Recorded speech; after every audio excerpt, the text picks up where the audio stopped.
में आपको एक American action thriller film John Wick के बारे में बताऊंगा।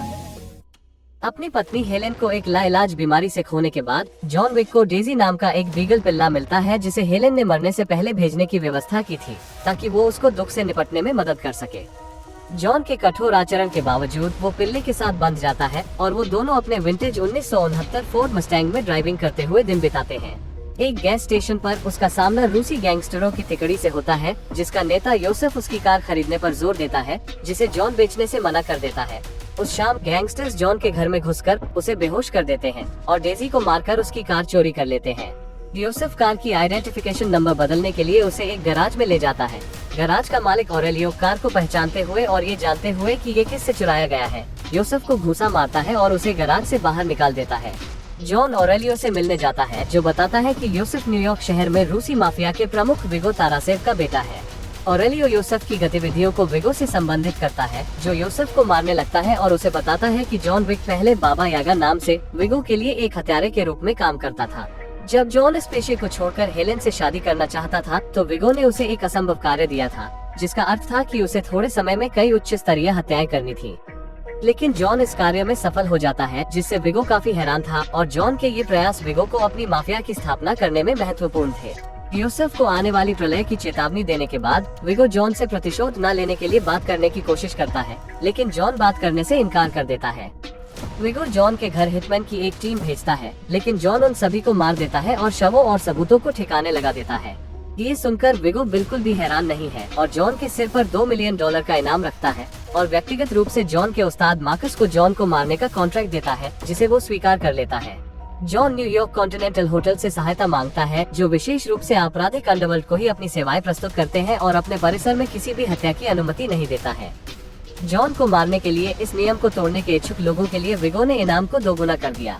कॉन्टिनेंटल का मैनेजर विंस्टन जॉन को सूचित करता है कि विगो के रेड सर्कल नाइट क्लब में योसेफ को सुरक्षा घेरे में रखा गया है। जॉन रेड सर्कल में प्रवेश करता है और योसेफ तक पहुंचने के लिए विगो के आदमियों की एक भीड़ से लड़ता है। विगो का लेफ्टिनेंट किरल जॉन के प्रयास को विफल करता है और योसेफ को वहां से बचा लेता है। जॉन अपनी चोटों का इलाज कराने के लिए कॉन्टिनेंटल वापस चला जाता है। मिस पर्किन, एक कातिल और जॉन की परिचित, जॉन को मारने के लिए उसके कमरे में घुस जाती है। मार्कस जॉन को चेतावनी देने के लिए गोली चलाता है, जिसके बाद जॉन पर्किंस को काबू में कर लेता है, जो जॉन को विगो का पता बताती है।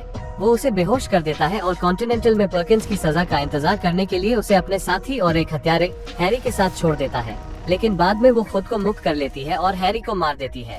जॉन लिटिल रूस में एक चर्च जाता है, जो विगो के मोर्चे के रूप में कार्य करता है और वहाँ उसके पैसों को जला देता है। जब विगो और उसके गुर्गे आते हैं तो जॉन उन पर घात लगाकर हमला करता है, लेकिन अंत में पकड़ा जाता है। यूसुफ को आत्मसमर्पण करने की जॉन की मांगों को नजरअंदाज करते हुए विगो जॉन को ये सोचने के लिए ताना मारता है कि वो अपने पुराने जीवन को पीछे छोड़ने में सक्षम नहीं हुआ। इससे पहले वो जॉन को मारते मार्कस फिर से हस्तक्षेप करता है और जॉन खुद को मुक्त कर लेता है और किरल को मौत के घाट उतारकर जॉन विगो को धमका के यूसुफ का पता लगाता है। जॉन फिर यूसुफ के घर जाकर उसे और उसके अंग रक्षकों को मार देता है।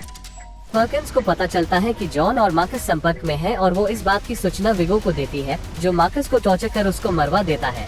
जॉन को कॉल लगाकर विगो इस बात की जानकारी देता है। जॉन की प्रतीक्षा करते हुए पर्किंस को विंस्टन के साथ एक बैठक के लिए बुलाया जाता है, जहां विंस्टन उसे कॉन्टिनेंटल के नियमों को तोड़ने के लिए मरवा देता है। विंस्टन जॉन को कॉल लगाकर बताता है कि विगो हेलीकॉप्टर से भागने की योजना बना रहा है। जॉन न्यूयॉर्क हार्बर के लिए दौड़ता है, जहां वो विगो के शेष गुर्गों को मारकर विगो से लड़ने लगता है।